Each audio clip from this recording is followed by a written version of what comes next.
Reading a book? Yes, it's all about civilization or something. A nutty kind of a book. Do you know that the guy says that machinery is going to take the place of every profession? What do you say? No. Tomorrow night? No. Next year? No. Good. Because by me it's this way. The longer they know, the harder they yes. Well, I don't want to be honorable with you unless it's absolutely necessary. See Al Travis Show, and we love our Wednesdays.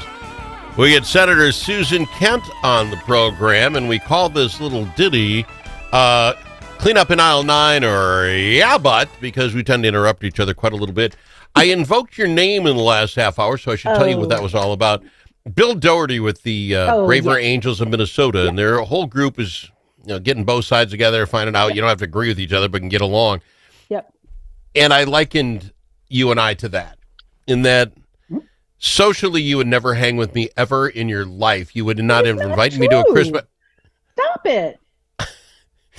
I believe that socially you would never hang with me in any way. I mean, if we had to, because it was at the Capitol and everybody's at the state of the state, okay, then you'd have to. And you'd say hi, Al. But as far as being invited to the Christmas program, you'd be so worried. Next time you're in Woodbury. All right. Or Lutzen. Okay. Okay. Anyway, my point being is you and I are opposites, but one of my favorite parts of the week is when you and I can get together, and we disagree more as much as we agree, but I enjoy it. I enjoy your attitude about it, and I think that's what Bill Doherty is looking for. I actually, when he got off there, I said, if you can tune in, try to listen to the Kent portion of this program, because I think it works. Well, and Braver Angels, and then, Majority in the Middle, and Shannon Watson, and I'm on the board of Majority in the Middle. It's very similar missions, it's different approaches and different tactics. But the idea is we need to fix how people who are in elected office interact with each other. And we also need, normal humans who aren't in elected office to, not assume everything is political all the time and change.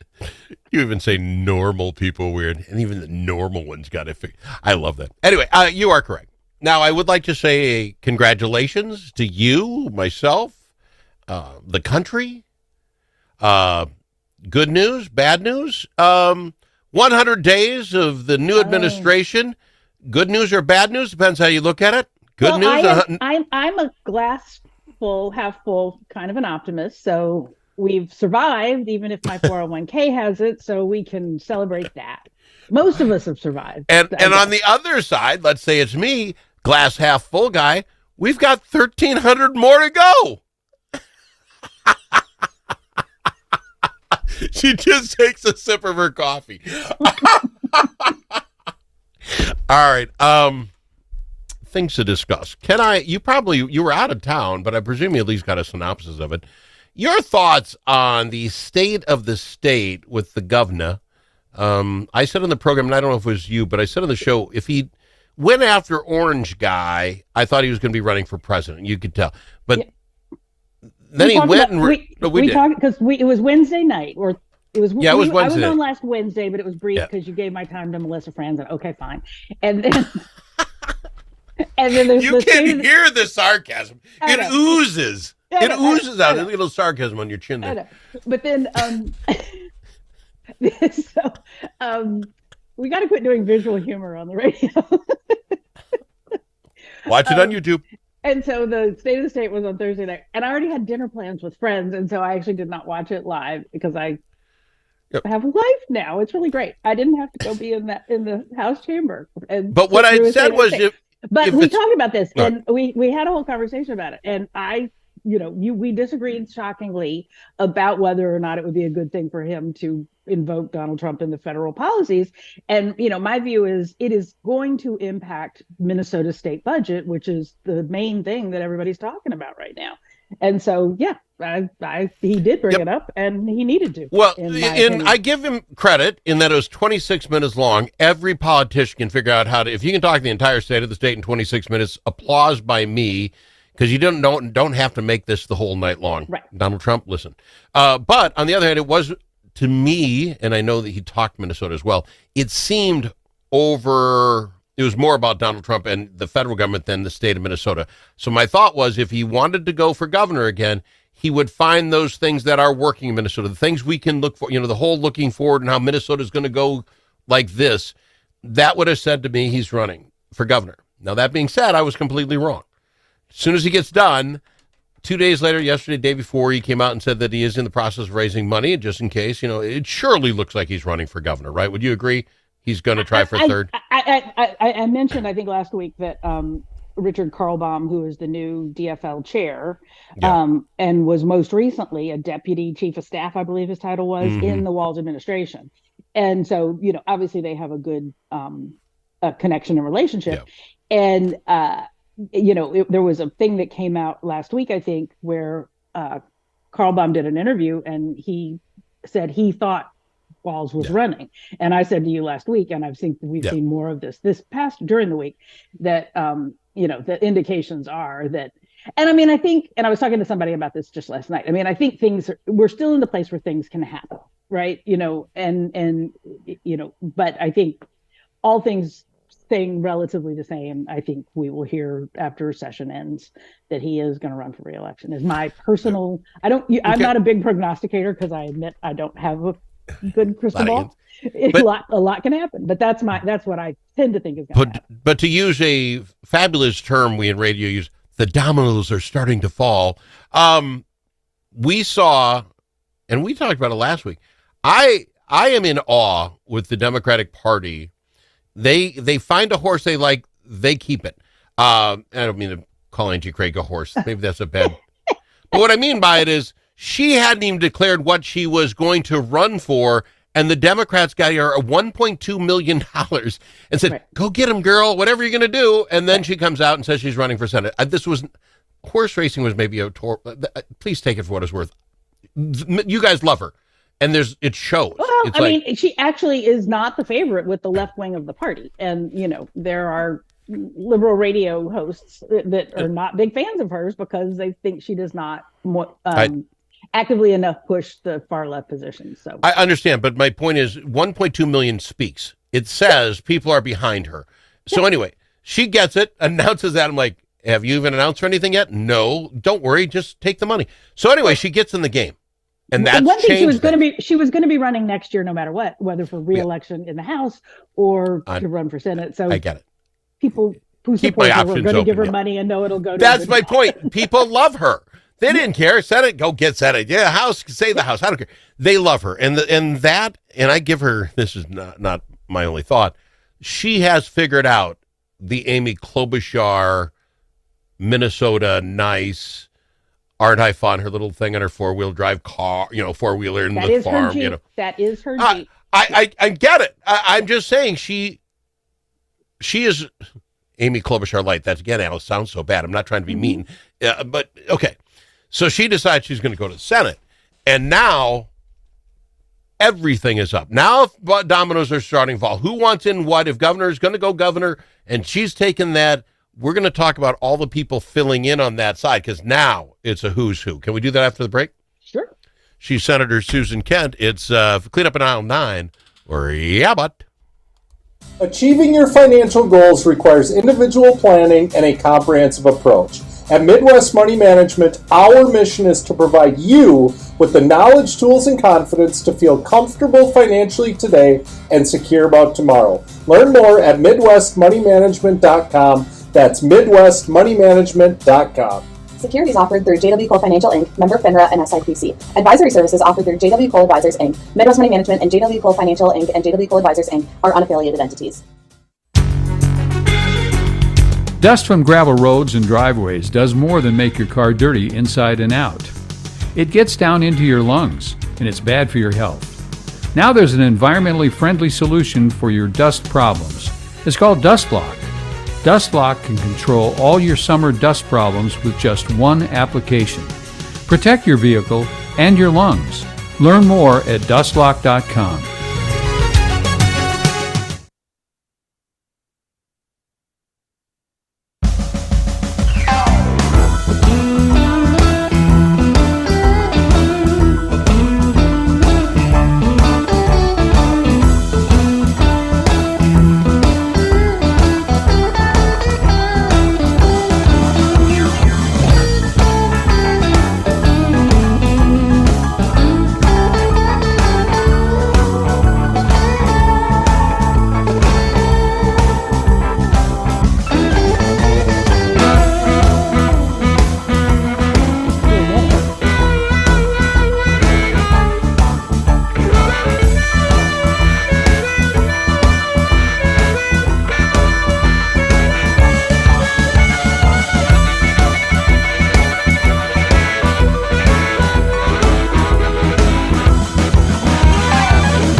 The Al Travis Show, the last place you can go and hear all sides. Respectful, thoughtful, and grateful. Excellent insight into the political life here in Minnesota coming up next with Senator Susan Kent. So, governors setting decide. a high bar so I can trip right over it is what you're doing. Going to use this and abuse you with it years from now. So let's just say the governor is going to run for the governor again. I don't think that's I'd say it's 75-25, my book, okay, that he's going. I told you I was talking to someone last night about it, and this person was talking to another Democrat about this, and my contact said the same number, that 25% chance doesn't run, and this other person said that's a little high. And I'm like, all right, well, I agree with that guy. So let's play the game. Let's play the game then. So he's going to be the governor. Will anyone on the left even try to primary him? And what I mean by that is pretty tough to get a third term to begin with. Yep. I think there are a few issues going on in the state. Does a left person get involved that anyone would know of to primary him? Just not a name, but... Right. So to use the earlier analogy, radio guy, about dominoes starting to fall, my problem with that analogy in general is that it presumes that everything is going to go out in some plan and it's all just they're just going to fall. There are going to be no new obstacles. There's going to be nothing intervenes, right? You're going to squeeze the fun right out of this game is what you're going to do. That's my job. I'm sorry. But, my question continues to be things that will happen, because I firmly believe that, again, think about all that has happened in just the past 100 days. Oh, yeah. And, we've got 500-ish days between now and the next big election day in November, right? So any number of things can transpire that could cause people to change the thinking that they currently have, right? And one of them has been, was Angie going to get into the Senate race? Or was Walz going to not run, and then maybe she would run for governor, or other people would want to run for governor? And so all those things, it's all this contingency. If this, then that stupid, annoying flowchart. So, assuming things go sort of the way they're going, and he does announce that he's going to run after session ends, I don't see a meaningful challenge to him. All right. Yeah. So then we go, and I don't disagree. If he decides to go, it's his on the Democratic side. Yeah. So on the Senate side now, you take, and again, I know I keep tripping up. I'm saying positive things about Angie Craig. She's got $1.2 million. She now decided Senate is what I'm looking for. She has Lieutenant Governor Flanagan was in that race, and so is Senator Lopez Franzen, who was on the show in your seat last week. Yeah. I don't see anyone else jumping in. I don't see anyone else saying I'm going to take that challenge on, because she's, to my opinion, the leader now, right? There was a poll out a while ago, and this was, I think, before Franzen announced, and there was already plenty of speculation that Angie might, and Flanagan and Craig were neck and neck, which I thought was sort of interesting, because one already has a statewide office. Yeah. The other one obviously is Congress, which is federal. So anyway, I just thought that was interesting that they were absolutely as close as they were in those sorts of numbers. But folks like Dean Phillips jumped right on. He's throwing his weight to Craig. And again, and I'll say this morning I saw Dave Wellstone did a lovely endorsement for her. And do you think that really does anything? I saw that too, and I don't want to be cruel. Paul Wellstone, he endorses you, take the crown and walk. Yeah. I don't know how many, maybe on the Democratic side, does his son says what he thinks? Because Dave Wellstone is mostly known for being Paul's son, I hear your point and I don't disagree with it, but I thought that the nature of their conversation and the stuff that they're saying, and those things actually do matter in the big picture, because Angie's point is you have to talk to everybody, it's like, you cannot write off. And this used to, because I was elected in basically a 50-50 district. Yeah. And, I used to joke, it's like, I was clearly aware that every time I made any sort of decision or vote, I was going to piss off half my district. I just needed to make sure it wasn't always the same 50. Yeah, same half, yeah. So let me ask you this, personally wise. I mean, I presume the lieutenant governor knew others would give this a shot. So, and I personally think she wanted the governorship if he were to step aside. So anyway, she's in, she's going to do that. You know Lopez Franzen, right, Senator Franzen? I love her. I had her on the show. Yeah. Yes. We were elected together. We served the same 10 years, and we served on a lot of the same. And the committees. next comment from me is not putting anything. She might be very busy. So as soon as this happened with Craig, because she was just on the show last week, that's why I got her number, and I just texted. I said, "Wow, that's got to change the thought process on this." I let her know I was thinking about her. She was on the show. Right. No response. Now, I'm not saying she's doing anything toward me, not. But on the other hand, I think that does change life immensely. I think, can she beat Flynn? Maybe I can't. But this changes things, right? I mean, right. Wow. I mean, just mathematically, right? If you're running for a head-to-head, you're trying to split a pie 51-49. Yeah. And once it's three people fighting for the same pie, it's a different calculation, know. Yeah. And I think what's interesting, and I think this is a pretty objective analysis of it. Clearly, Lieutenant Governor Flanagan has staked out a pretty progressive side of the DFL position. And I think Representative Craig has, because of the district she represents, has, done a pretty good job of maintaining some independence from the Democratic position.